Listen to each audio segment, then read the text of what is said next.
It's Doris with All the Books, and I'm here to do the nonfiction on Booktube Tag created by our nonfiction November guru, Olive at a Book Olive. Very excited for nonfiction November, aren't we all? So, of course, I wanted to do this tag as soon as possible, even on this rainy November day, just to share the love of nonfiction. So I have my prompts written down here, and obviously I will tag Olive below and anyone else that I mention in this tag. I highly recommend you check out Olive's channel because the questions will be there if you want to do it. We would love to have more nonfiction awareness out there, and this is going to be a great resource. If you go to Olive's channel, she'll have a playlist of all the creators of this tag and just a wealth of information about nonfiction. So, diving right in, question number 1, how much nonfiction do you read? So, in my handy dandy analog data resource here, in 2018, I read 23% nonfiction. So, happy with that. Number 2, what kind of nonfiction videos do you make or would you like to make? So, one that I've had in my mind forever is to do an adventure nonfiction tag. I discovered adventure, that's not even a word, is it? I invented a word. Adventure nonfiction. I discovered that this is even a thing, you can Google it, but I just absolutely love that stuff, and so I would like to do a video of several books that I've read and want to read in that genre, if you will. Likewise, a nonfiction graphic novel video. I'd love to do one of those. That's my favorite type, really the only type of graphic novel that I've discovered that I like, and I really like those. And Steve Donoghue made a video recently, and I discovered some more nonfiction graphic novels to acquire soon. Thank you, Steve. So anyway, yeah, those are just a couple off the top of my head. Number 3, what's your favorite nonfiction subgenre? So I have several. I love literary fiction. So I love nature writing, nature nonfiction. So the intersection of those two things is just so good. My favorite writer in that subgenre is David George Haskell. This is his most recent, The Songs of Trees, and man, this writing just sings. I cannot wait for another book from David George Haskell. Highly recommend his books. The adventure nonfiction that I was mentioning, this is one, The Lost City of the Monkey God by Douglas Preston. This one centers around the city of the monkey gods, discovered in this really dense rainforest in Honduras. And what I love about this style of, it's narrative nonfiction, and it's like journalistic nonfiction, and they just pull from every bit of information surrounding the topic. So not only is this about the quest to get there and to uncover the city and how it was discovered, but there's historic backstory information about other explorers and these indigenous peoples and who they might be. There's futuristic technology of how they actually found the city, plagues, I'm on a plague kick, so just so many things. The nature of the area, I just find this style of writing where it just comes at you from all these different disciplines just really fascinating. And then the nonfiction graphic novels that I mentioned, this is my most recent find, Showa, A History of Japan by Shigeru Mizuki. There are 4 in this series. This one is 1926 to 1939, and it goes all the way to 1989, so it's just fascinating. But this is written as a memoir and a historical narrative of this timeline and its own voices, and I just highly recommend. This one is actually a manga, and it's just so good, so good. And then there's another subgenre, memoir, obviously. Who doesn't love a good memoir?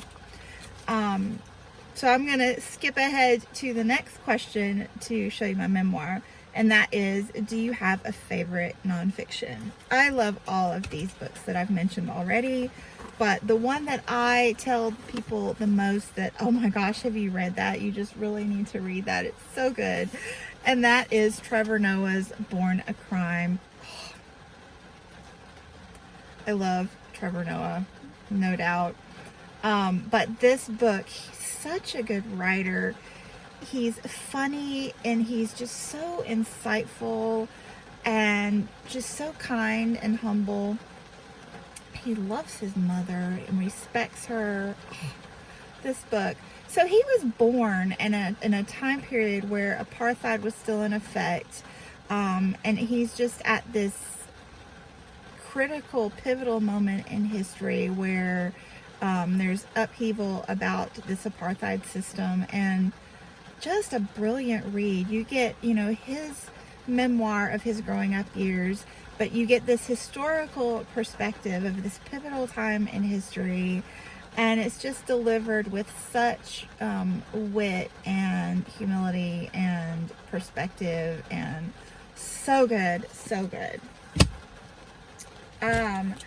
Number 5, what do you think keeps people from reading nonfiction? And I think that a lot of it probably boils down to, unfortunately, as an educator, I say this, but the nonfiction that you are fed in your early years in the school system tends to be kind of dry and info dumpy, and I love a good info dumpy, don't get me wrong. I am here for that, but I don't think everyone is. So I think that people just aren't aware that there's so much more with nonfiction now, with, memoirs and the narrative nonfiction, and, just the plethora of good writers out there. So yeah, I think your past inhibits your nonfiction future. So I highly recommend, we'll get to that. So yeah, I think people just haven't tried it as adults much and aren't aware of what's out there. Number 6, why do you like nonfiction? I just love to know. I love to make connections, so I love reading across different disciplines and, making connections between them. I love when you're reading books and books that you've read before kind of hop into your mind, and I think nonfiction is enlightening but also inspiring. I'm reading The Great Influenza, the story of the deadliest pandemic in history by John M. Barry right now. Listening to it on audiobook is so good. But I gotta admit that yesterday, I totally teared up on the way to work listening to this. I know, crazy. But they were just talking about this race to understand medicine in the United States, and to get into that hunt for knowledge and cure. And yeah, diphtheria was the first illness where they really understood that it was microscopic creatures causing these illnesses, and they found a cure. And hearing what diphtheria was, I mean, thank goodness that we're losing our understanding of what these illnesses were, because we're not touching them anymore. So diphtheria was a disease where it actually created a membrane and choked these children and babies, and to see that moment in time where it was cured and the discovery there was just so inspiring. And then on the way home, I'm tearing up again, listening to Hopkins, the development of Hopkins University and Research Center, and how, this man wasn't the best researcher and realized his limitations, but his immense knowledge and charismatic personality and drive, he almost single-handedly revolutionized the study of medicine in the United States, and just the impact that had here and on a global scale, and in this moment in time with the 1918 flu. Just wow. I mean, it's just so incredibly inspiring. I don't know. Number 7, a nonfiction book that you read because of Booktube. So one that I'm reading right now, The Pot Liquor Papers, A Food History of the Modern South by John T. Edge. I'd never heard of this book, and Kendra showed it on one of her haul videos and said she gotten it on Book Outlet, and I don't know, my bells started going off, and I was there in a flash. And I think this is the book that may have instigated my late summer, early fall on into early winter binge at Book Outlet. Thank you, Kendra. So yes, I'm currently reading this with Kendra and Jacqueline from 6 Minutes for Me. And yeah, it's so good. Like, it's about food in the South. I'm a Southerner. But it's historical, and I thought it was going to be about the dishes themselves, and it may be eventually, but it's about the historical implications and the being an instrument of change that food can be. So yeah, the first 2 chapters have been about the civil rights movement, and I'm totally here for that. This is excellent. Highly recommend. I mean, I've only read 2 chapters, but I'm really, really loving it. The best nonfiction, this is number 8, the best nonfiction that you've read lately. It could be any of these, so I just grabbed another one. One of Olive's prompts for nonfiction November is sport, and this would be perfect for that. Friday Night Lights, A Town, a Team, and a Dream by H.G. Bissinger. So I read this earlier this year. I'd heard it a lot. It's been on my radar, but not one that I ever, pursued actively. I happened to find it at Goodwill, which is, a charity shop here in the States. And I picked it up and started reading, and oh my goodness, was I mesmerized. This book is so impactful and an excellent example about nonfiction. Even though it's backlisted, it's not necessarily dated. This book was written I think it was published in 1990, and it's about football in the States, obviously, in the 80s. I mean, this book was kind of centered around the year I graduated from high school, 1988. And wow. You think you'll read it and it's just, football. I'm not really interested in American football, but this book is such an excellent snapshot of racism in the South in the 80s and what that looked like. So, I mean, I felt nostalgic for the 80s, not the racism, but the 80s. But reading it, well, in football, I grew up in a town where football was king, Friday Night Lights, yes. But the racism, I was just like, wow, that is so how the environment that I grew up in, it was just, I don't know, it just really resonated with me. So I highly recommend this book as well. Number 9, what are your nonfiction reading goals? So my plans, I read, I've done this, this will be my 3rd year doing this. So every January I choose a focus for my reading. So the first time I did this, I just was really interested in the Jewish perspective and the Zionist movement, and you know what happened in the Middle East. So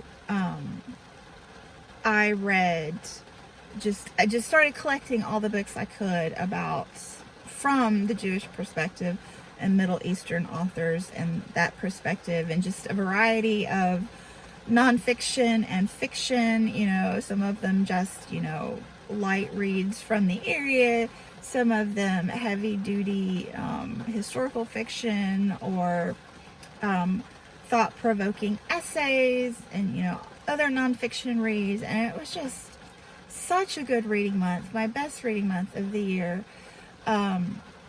Last year I read from Japan and Korea.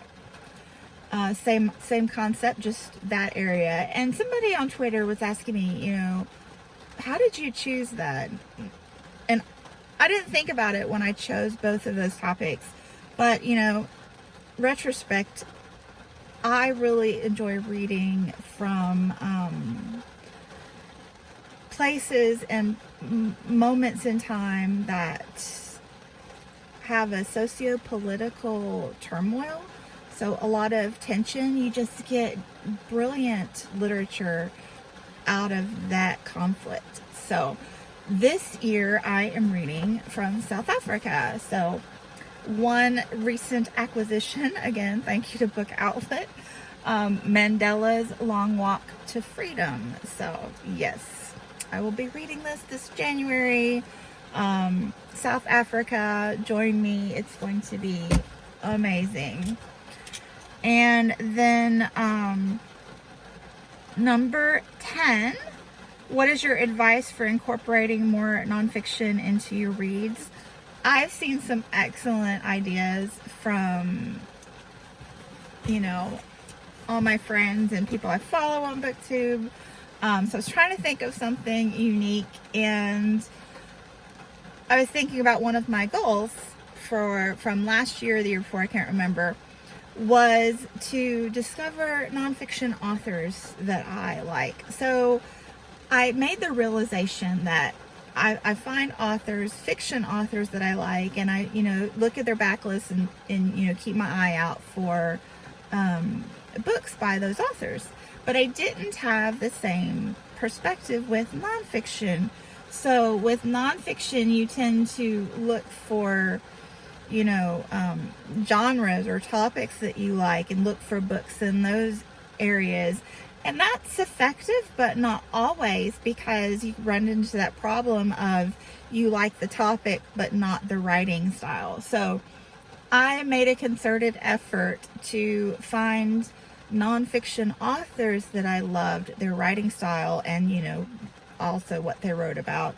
And, you know, I did that in spades. It was highly effective. So Erik Larson, I think, is one of the more recognizable nonfiction author names here on Booktube, at least. So yeah, currently reading Erik Larson's In the Garden of Beasts. This is my 3rd Erik Larson, and fully intend to find all of his works because I really enjoy them. Number 11, or this is a bonus actually, some Booktube channels that you recommend. And again, you know, everybody's done this. I will just, another tip then is with nonfiction is to find a little buddy reading core group. So my first year to year and a half, somewhere in the first year on Booktube 3 years ago, Heidi and I met and we buddy read nonfiction for almost a year solid. I think once a month we buddy read a book together, and then somewhere in that year or the next, we met Patrice, who is a commenter. So another tip, if you find a great video of nonfiction, read the comment section because you'll get so much more perspective. So we both started reading with Patrice individually and then together, and we've just had some really great conversations. And Patrice is just a powerhouse of nonfiction recommendations. And then recently we've added Karen from Runwright Reads to our merry band, and we read The Warmth of Other Suns together, and it's just really motivating and just deepens your reading experience, especially with nonfiction, I think. So yeah, those are my tips there. So thank you so much for watching, and thank you, Olive, so much for inspiring us to dig deeper into nonfiction and just kind of reminding us of our love for it each year in November. And yeah, thanks so much for watching, and I'll be back soon. Bye.